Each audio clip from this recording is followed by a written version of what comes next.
What's going on, guys? Aero here, and guys, today I want to talk to you a little bit about the weapons inside of Splatoon 2. So if you have a Nintendo Switch like I have, then I'm sure a lot of you guys have already been playing a ton of Splatoon 2, and I know that some of you guys, if you're ever playing with me in my streams with Splatoon 2, then I know some of you have like over hundreds and hundreds of hours inside of Splatoon 2, but I'm also sure that a lot of you guys didn't play Splatoon 2 yet, or maybe you just got Splatoon 2 recently and you're still a rookie for it. Maybe you just got it recently for the holidays or your birthday or something like that. I'm going to be showing you guys today which weapons to use in all of the different modes inside of Splatoon 2, and just giving you guys a whole bunch of different tips and tricks on how to use them so that you can have the best advantage when you're playing in all of these different modes. I think it'll be fun for you guys to figure this out. Now I do want to give a disclaimer right away. This is all my opinion. I'm just kind of logically thinking here as to which weapons are going to be good for every single mode inside of Splatoon 2. Obviously, if you have a favorite weapon that you love, then you can use it in every mode that you want. This is sort of me just giving you guys an idea. If you're like really doing bad on a certain mode and you want to try to get better at it, I'm going to give you guys some ideas on how you can improve in those different modes that you have troubles with, or maybe just how to get better with some other weapons in general. So yeah, hopefully you guys are ready, and let's super jump right into it. Alright, so the first mode that we're going to be looking at is Turf War inside of Splatoon 2. So obviously Turf War is like the iconic mode that's inside of Splatoon. It's basically just a simple mode where you have to try to get the most turf on an area or on the map, and by the end of the time, whichever team has the most of their color on the map is the winner. Now for strategies on how to play Turf War and which weapons to use, you really want to try to use weapons that you know can get a lot of ink coverage on the map, as this is really a mode where ink coverage is sort of the thing that matters, as that's what you're trying to go for.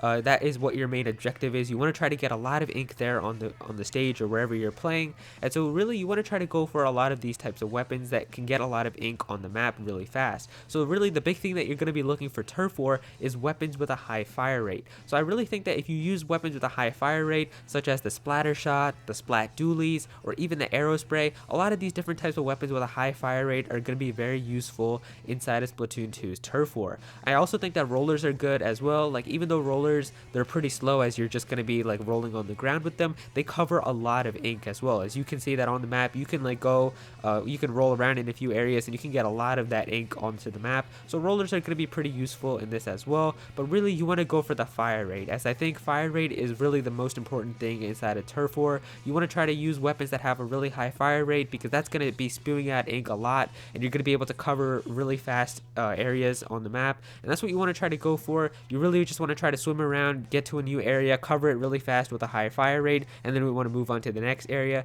So a lot of times in Turf War, that's what you want to be looking out for. You don't want to really be using weapons like a blaster or something like that, because they have a low fire rate, so you're not going to be able to shoot that much ink and get a lot of ink on the ground, as those weapons shoot really slowly. Same thing with like the Brellas. Like, I mean, I know they shoot a little bit faster than the blasters, but they're not as good as like something like the arrow spray, so that's what you want to try to go for in Turf War.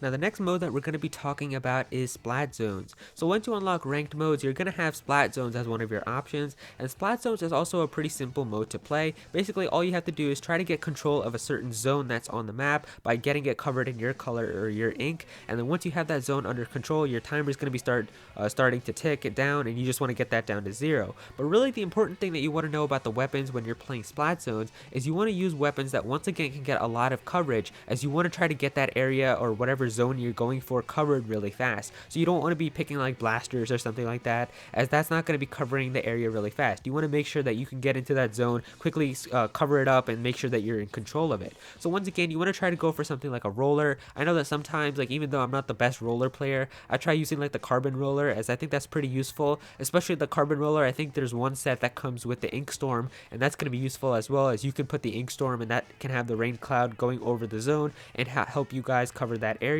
So that's going to be a really cool weapon to use there. You can use rollers, as you obviously know if you're rolling on the zone, you can get a lot of that zone covered up. So that's pretty good. The Octo Brush is also a really useful weapon to use inside of the Splat Zones as well, because the Octo Brush, you can just use that and flick it really fast to try to get a lot of ink on the ground. And the good thing about that is since you can flick it really fast and it's going to be hitting a lot of people, you can actually ambush a ton of people as well by like going into your squid mode, coming up behind someone and quickly ambushing them by flicking all of the ink everywhere from your Octo Brush. It's a really powerful weapon to use, and you can get a lot of the stage or the zone covered up, so that's a good weapon to use. Obviously the Splooshomatic is also another one that I have here, because the Splooshomatic automatic is really good for close range. You can get a lot of KOs from that weapon, and also because of its fast fire rate, you're going to be able to cover that area really fast in the zones. So that's a good weapon to use. Splat Dualies, once again, is a pretty good all-around weapon. You can pretty much use that in a lot of different modes. It's good in Splat Zones, as like I said, it's got a pretty decent fire rate. You can cover the zones pretty fast, and you can have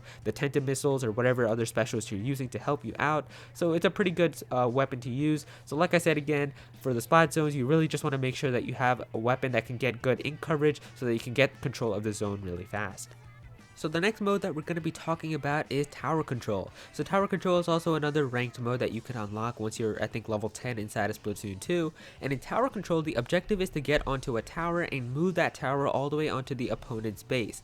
Now the thing about Tower Control is once you have one squid or one of your members on the tower, it's going to automatically start moving. But the thing about this mode is you know pretty much every time where someone is going to be. They're all going to be trying to get onto that tower. So that's the difference between this and some of the other modes that are inside of Splatoon 2. And the thing about this is you always know where everyone's going to try to be. They're always going to be trying to get onto that tower. So the thing you want to try to do here is pick a weapon where you can get a lot of damage and really be useful at a close range, as that's what you're going to be trying to go for in Tower Control. It's not like Splat Zones where you just want to try to get a whole bunch of ink coverage. Here you want to try to get a lot of damage and a lot of close ranged weapons. So here I recommend using something like the blaster. I know a lot of times when I play Tower Control I use the blaster because I know that because of how when it explodes after, it does a good amount of damage, and a lot of times there's so many people that are on the tower at once as that I can just shoot the blaster a few times, and because of how it explodes I can get multiple KOs at the same time. And this is a really good weapon to use inside of Tower Control. It's a very good close range weapon, and since you know every time everyone's going to be trying to get onto the tower, that's a really good weapon to use in that scenario.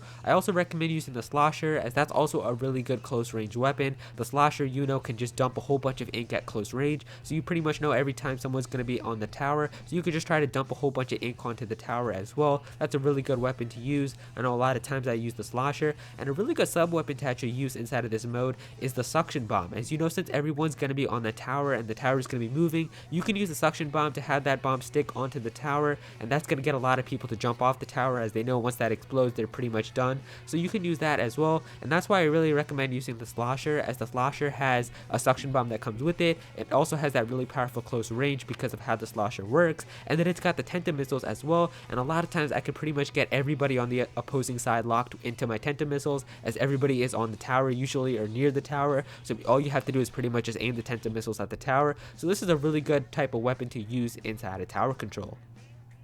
Now the next mode that we're going to be talking about inside of Splatoon 2 is Rainmaker, and so Rainmaker is also another ranked mode that you can unlock inside of the game, and the objective of this mode is to carry the special Rainmaker weapon all the way onto the other team's base. So what you want to do with this is you really want to pick a weapon that you have a good accuracy with, as the thing about this mode is you're pretty much just going to be going after one person, and that person is whoever has the Rainmaker on the opposing team. So what you want to try to go for is a weapon that you know you can have a good accuracy with. Pretty much here I don't really recommend the dualies unless you're like really good with the dualies, because a lot of times I know some people get tripped up by how the dualies have the dual reticles, and a lot of times, like, you know how it shows you those two dots and some people can't aim that well. But hey, if you're amazing with the dualies, by all means you can use them. But here I really recommend a weapon that you can use to kind of get really good accuracy and precision on one person, and that person is obviously going to be the person who has the Rainmaker, and they're going to be glowing as well, so it's going to be really easy for you to see them. But what you want to do is to try to pick a weapon that has pretty good range,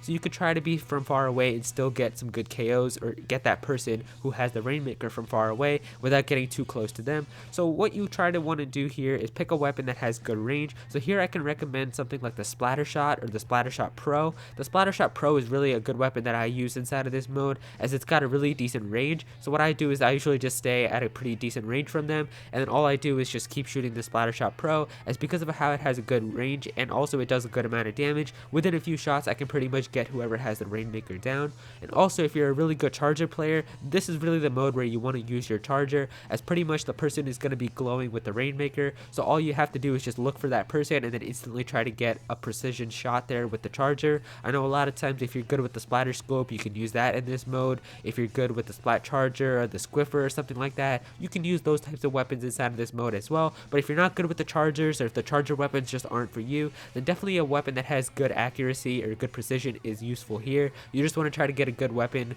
that has some decent range to it, so that you can try to get some KOs at a safe distance before you get too close and just end up getting splattered by the Rainmaker. And finally, the last mode that we're going to be talking about inside of Splatoon 2 is Clam Blitz. Now this is actually a relatively new mode that they just added inside of Splatoon 2. I think the update for this came out only a few weeks ago. This is a pretty fun new mode that they added. Basically the objective here is there's going to be clams that are going to be scattered throughout the map, and you want to try to collect a whole bunch of clams and bring them over to the enemy's base, and so that you can put them into their basket. So this is a really fun new mode to play, but the thing you want to keep in mind here for which weapons you want to use in this mode is, once again, you want to try to go for weapons that have good accuracy, because a lot of times here what you're going to be trying to do is trying to shoot other people on the other side, because they're going to be dropping a whole bunch of clams once they're shot, and you want to be able to get those clams, pick them all up, and quickly get to the enemy's base. So here I recommend, once again, weapons that have good accuracy as well as good range. It's going to be really good if you're going to be able to get some KOs at a good distance so that you're safe, you don't have to worry about being shot by other people's weapons. And I think here it's really good to use weapons that have good range, so I can recommend something like the Splattershot Pro. I think that's also a really good weapon. It has a lot of range to it, and it does a pretty decent amount of damage. I think a lot of times you can get some KOs with that weapon with only a few shots, so that's a good weapon to use. I also recommend the Jet Squelcher, as that has a really good range with that weapon, and it also has really good accuracy because of that range as well. So if you're able to aim that thing really good, you're going to be able to get a lot of KOs, make a lot of people drop their clams, and you're going to be at a safe distance so that you could just go over there once they're done, and you could collect all of their clams and move on. So here I would just recommend a lot of these weapons that have good accuracy. So like I said, you don't really want to be trying to use something like a blaster or something like that. You could, I mean, it could work, but you're just going to have to move really close, and it could get a little bit dangerous. If you kind of want to just play it safe, I recommend something that has good range so that you could just stay far away and still get a lot of KOs, and then you can collect the clams once you're done with that and move on to the next area or wherever you need to go. So that's what I recommend here. I think that there's a lot of different weapons you could use. Obviously you could use the splatter shot or the tentative splatter shot. Those are pretty much all around weapons that are pretty much useful in almost all of these modes, but I think a lot of times you just want to go for weapons that have good range inside of this mode. And so there you go, guys. Those are the best weapons to use in every mode inside of Splatoon 2. If you guys enjoyed this video, then please be sure to click that like button, and also comment down below and let me know what are your weapon recommendations for all of the modes inside of Splatoon 2. What are some of your favorite weapons to use in all of these modes? Be sure to comment all of your thoughts down below. If you're new to this channel, then please be sure to subscribe. I'm definitely going to have some more Splatoon content in the future, so be sure to subscribe so you don't miss out on that. Go follow me on Twitter at Aero if you ever want to tweet me something or ask me something. I'm usually able to reply to everyone on Twitter, so definitely go and follow me there. And yeah, that's pretty much it. Thank you so much for watching.